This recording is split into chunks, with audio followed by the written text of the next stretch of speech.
Hello guys, അസ്സലാമലൈക്കും. ഇന്ന് പറയാനുള്ളത് എൻ്റെ വീട്ടിലൊരു പൂച്ചനെ കുറിച്ചാണ്. ആ പൂച്ചനെ കൊണ്ടൊരു ശല്യവുമില്ല, അകത്തേക്ക് കയറൂല, നമ്മൾ കൊടുക്കുന്ന ഭക്ഷണം കഴിക്കുന്നതല്ല, വേറൊരു ബുദ്ധിമുട്ടും അതിനില്ല. ഭയങ്കര വൃത്തിക്കാരനാണ്. അങ്ങനെ ആ പൂച്ച മഴ വരുമ്പോൾ സിറ്റൗട്ടിൽ ഇരിക്കുമ്പം തണുപ്പല്ലേ, തണുപ്പാകുമ്പോൾ ഞാൻ ഒരു ഷീറ്റ് ഇട്ട് കൊടുക്കും. ചവിട്ടി അതിൻ്റെ മീതെ കിടക്കുന്നതല്ല, അതിനെ കൊണ്ട് വേറൊരു ബുദ്ധിമുട്ടുമില്ല. അപ്പം പൂച്ച എന്ന് വെച്ചാൽ വീട്ടിൻ്റെ ഐശ്വര്യമാണ് പൂച്ച. അപ്പം വീട്ടിൻ്റെ വളർത്തുന്നത് ഒരു നല്ല ഗുണമാണ് പൂച്ചനെ കുറിച്ചിട്ട്. ഓരോടെ പൂച്ച എന്ന് പറയുമ്പോൾ ഒരു വെറുപ്പെല്ലാം ഉണ്ടാകും, പക്ഷേ പൂച്ച നല്ല ഐശ്വര്യമാണ് നമുക്ക്. അപ്പം പൂച്ച വന്നെങ്കിൽ നമുക്ക് മനുഷ്യന്മാർക്ക് വരുന്ന രോഗങ്ങൾ മൃഗങ്ങൾക്ക് ബാധിക്കുന്ന, കന്നുകാലികൾക്ക് ബാധിക്കുന്ന പറയും. വലിങ്ങനെ വരുന്നത് ചെറുങ്ങനെയായിട്ട് വരും.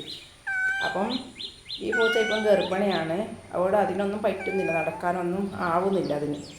അപ്പം ഈ പൂച്ചനെ കുറിച്ച് പറയാനാണ് ഞാൻ വന്നത്. അപ്പം പൂച്ചനെ എല്ലാവരും വളർത്തുന്നത് നല്ല ഗുണമാണ്. അപ്പം എന്നുവെച്ചാൽ ഒരു മോശമായിട്ടും വരില്ല, പൂച്ച ചതിക്കൂല എന്നാണ് പറയുന്നത്. ഇപ്പോൾ പാമ്പിനെ കണ്ടിട്ട് പൂച്ച നമുക്ക് കാണിച്ചു തരും, അവരുടെ ഭാഷയിൽ നമുക്ക് കാണിച്ചു തരും. അത് വന്നിട്ട് അതിൻ്റെ ഒരു ഇങ്ങനെ കരഞ്ഞോട് നിൽക്കും പാമ്പിനാവിടെ കാണുമ്പം.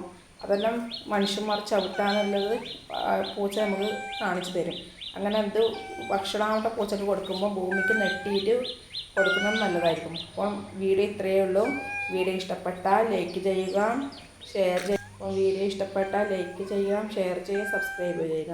അപ്പം അടുത്ത വീഡിയോയുമായി വരുന്നത് വരെ എല്ലാവർക്കും അസ്സലാമലൈക്കും. അപ്പം പൂച്ചനെ വളർത്താത്തവർ ഇനി വളർത്താൻ നോക്കുക.